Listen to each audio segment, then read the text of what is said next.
Paragraph number 7, हम असरों और हम चश्मों की रकाबत पुरानी चीज़ है और हमेशा से चली आती है। जहाँ तक मुझे उनसे गुफ्तगू का मौका मिला और बाज़ औक़ात छेड़ कर और कुरेद कर देखा और उनकी तहरीरों के पढ़ने का इत्तफ़ाक़ हुआ, मौलाना इस ऐब से बरी मालूम होते हैं। मोहम्मद हुसैन आज़ाद ने मौलाना शिबली की किताबों पर कैसे अच्छे तबसरे लिखे हैं और जो बातें काबिल तारीफ़ थीं उनकी दिल खोल कर दाद दी है, मगर उन बुज़ुर्गों में से किसी ने मौलाना की किसी किताब के मुतालिक कुछ नहीं लिखा। लाहौर में कर्नल हॉलराइट की ज़ेर हदायत जो जदीद रंग के मुशायरे हुए, उनमें आज़ाद और हाली दोनों ने तबाह आजमाई की।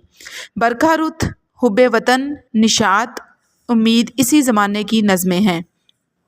आज़ाद अपने रंग में बेमिसल निसार हैं, मगर शेर के कूचे में उनका कदम नहीं उठता। लेकिन मौलाना की इंसाफ पसंदी मुलाहिज़ा कीजिए कि कैसे साफ़ लफ्ज़ों में इस नई तहरीक का सेहरा आज़ाद के सर बांधा है। पैराग्राफ ख़त्म हुआ। आगे इसके सवालात हैं। पहला है, इस इबारत का उन्वान तहरीर कीजिए। नंबर 2, इस इबारत में मौलाना से कौन मुराद हैं। नंबर 3, मौलाना किस ऐब से बरी थे। नंबर 4, जदीद रंग के मुशायरों में किस किस्म की नज़में पढ़ी जाती थीं।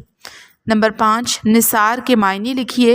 नंबर 6, मगर शेर के कूचे में उनका कदम नहीं उठता के मायने बताइए। नंबर 7, दाद देना के मायने लिखिए। और नंबर 8, तबसरा किसे कहते हैं। सवालात के जवाबात देखते हैं। पहला सवाल है, इस इबारत का उन्वान तहरीर कीजिए। जवाब, मौलाना की इंसाफ पसंदी। इंसाफ में आप स्वात लिखेंगे। सवाल नंबर 2 है, इस इबारत में मौलाना से कौन मुराद हैं। इस इबारत में मौलाना से मुराद मौलाना अल्ताफ़ हुसैन हाली हैं। हाली में बड़ा ही आएगा और अल्ताफ़ में तोएं। मौलाना किस ऐब से बरी थे। मौलाना अपने हम असरों और हम चश्मों की रकाबत के ऐब से बरी थे। असरों में आप लिखेंगे ऐन, स्वात, रे, वाव, नून गुन्ना और रकाबत में आएगा बड़ा काफ और ऐब आएगा ऐन ये बे। सवाल नंबर 4 है, जदीद रंग के मुशायरों में किस किस्म की नज़में पढ़ी जाती थीं।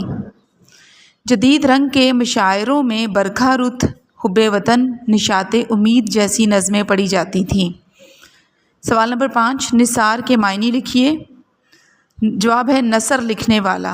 सवाल नंबर 6, मगर शेर के कूचे में उनका कदम नहीं उठता के मायने बताइए। जवाब है, इस जुमले का मतलब यह है कि आज़ाद शेर व शायरी से नाबलद हैं। नाबलद कहते हैं नावाकिफ़। सवाल नंबर 7, दाद देना के मायने लिखिए। जवाब, किसी के हुनर खूबी की तारीफ़ बयान करना। तारीफ़ आप लिखेंगे ते, ऐन, रे, ये, फ़े। सवाल नंबर 8, तबसरा किसे कहते हैं। किसी ज़ेर बहस मसला पर अपनी राय का इजहार करना।